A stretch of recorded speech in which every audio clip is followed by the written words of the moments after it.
Hi, hello, வணக்கம். நம்ம இன்னைக்கு என்ன பார்க்க போறோம்ன்னு பார்த்தீங்கன்னா, இன்னைக்கு ராசி பலன் இல்ல. நாளைக்கு ராசி பலன் பார்த்துடலாம். இன்னைக்கு நம்ம துலாம் ராசிய பத்தி கொஞ்சம் பார்த்துடலாம். துலாம் ராசில தான் சனி வந்து உச்சமாவும், சூரியன் வந்து நீச்சமாவும் இருப்பாரு. அதனால இவங்க கேரக்டர் எப்படி இருக்கும்னு பார்த்தீங்கன்னா, ஒரு ஒரு அமைதியா, ஒரு டல்லா அப்படிதான் இருப்பாங்க இவங்க பார்க்குறதுக்கு. ஆனா இவங்க வந்து பெரும்பாலும் வந்து கடினமான வேலை அப்படின்னு எந்த வேலையும் செய்ய மாட்டாங்க. ஏன்னா சுக்கிரனோட ராசி அப்படிங்கிறதுனால கடினமான வேலைய வந்து இவங்க எதுவும் செய்ய மாட்டாங்க. ஒரு லேசான வேலையா தான் இவங்க எப்பயுமே சூஸ் பண்ணுவாங்க. சூரியன் வந்து நீச்சமா இருக்கிறதுனால, யார்ட்டயும் போய் வம்பு, தும்புன்லாம் வச்சுக்க மாட்டாங்க. அதே சமயம் வந்து யாராச்சும் வந்து இவங்கள்ட்ட அடிச்சிட்டா கூட, "அடிச்சிட்டியா? இந்த கணத்துலயும் அடிச்சிட்டு போ" அப்படின்னு காட்டக்கூடிய ஆள் இவங்க.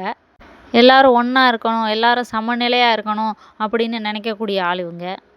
துலாம் ராசிக்கு பொதுவாவே ஐக்யூ லெவல் கொஞ்சம் கம்மி அப்படின்னே சொல்லலாம். ஒரு வேளை அவங்க சுய ஜாதகத்துல புதன் நல்லா இருந்தாரு அப்படின்னா, அவங்களுக்கு கொஞ்சம் அவங்க நல்லா வந்துருவாங்க, முன்னேறிருவாங்க. இவங்க ஒரு ரொமான்டிக்கான ஆள் அப்புடின்னு கூட சொல்லலாம். தன் கணவன் அப்படின்ற மாரி இருப்பாங்க. தான் கணவன் தனக்குத்தான் அப்புட்ன்னு அவங்க கணவனுக்காக, அவங்க மனைவிக்காகன்னு எல்லாமே செய்யக்கூடிய ஆளா இருப்பாங்க. அதிகமா போய் யார்ட்டயும் பேசக்கூடிய ஆள் இல்ல இவங்க. பேச்சே வேண்டாம், யார்ட்டயும் என்னத்தையும் எதுக்கும் பேசக்கூடாது அப்புட்ன்ட்டு ஒதுங்கியே இருப்பாங்க எப்பயும். தேவைன்னா பேசுவாங்க. ஒரு வார்த்தை, 2 வார்த்தை பேசுவாங்க அவ்வளோதான். நேர்மையான ஆளு, அழகானவங்க அப்புட்ன்னு கூட சொல்லலாம். அழகுக்கு ரொம்ப முக்கியத்துவம் குடுக்குறவங்க, மேக்கப் போடுறதுக்கு ரொம்ப விரும்புறவங்க, அமைதியான ஆள், சாஃப்ட்டான ஆள், நேர்மையான ஆள், ஒரு சென்சிட்டிவ்னு கூட சொல்லலாம். இவங்கள பத்தி இப்படி நிறையா சொல்லிக்கிட்டே போகலாம்.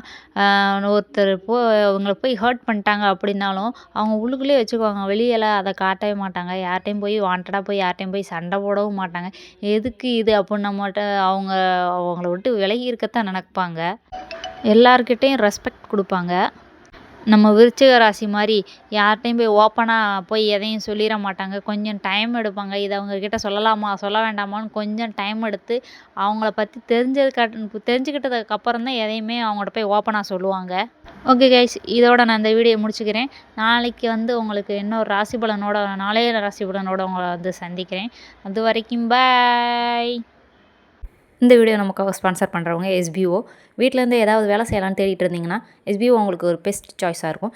மேலும் விவரங்களுக்கு கீழே டிஸ்கிரிப்ஷன் லிங்க் கொடுத்தேன், கிளிக் பண்ணி யூஸ் பண்ணிக்கோங்க. ஸ்கிப் பண்ணாதீங்க. பெரிய தப்பு. தினம் 300 ரூபாய் சம்பாதிக்க அரிய வாய்ப்பு. இன்ஸ்டாகிராம், ஃபேஸ்புக் பயன்படுத்த தெரிந்தால் போதும், content post and content publishing மூலமா தினம் 300 ரூபாய் சம்பாதிக்கலாம். இந்த வேலை செய்ய 5 நிமிடம் போதும். Work training support, group communication support, all language customer live chat support, முக்கியமா சொந்தமா ஒரு பிசினஸ் ஸ்டார்ட் பண்ற அளவுக்கு உங்களால கற்றுக்கொள்ளவும் முடியும், சம்பாதிக்கவும் முடியும். இந்த வேலை வாய்ப்பு வழங்குவது 5 வருடத்திற்கு மேல ரன் ஆகிட்டு இருக்க நம்ம தமிழ்நாட்டு company school of business organisation private limited. மேலும் விவரங்களுக்கு டிஸ்கிரிப்ஷன்ல கொடுத்திருக்க நம்பருக்கு வாட்ஸ்அப் பண்ணுங்க.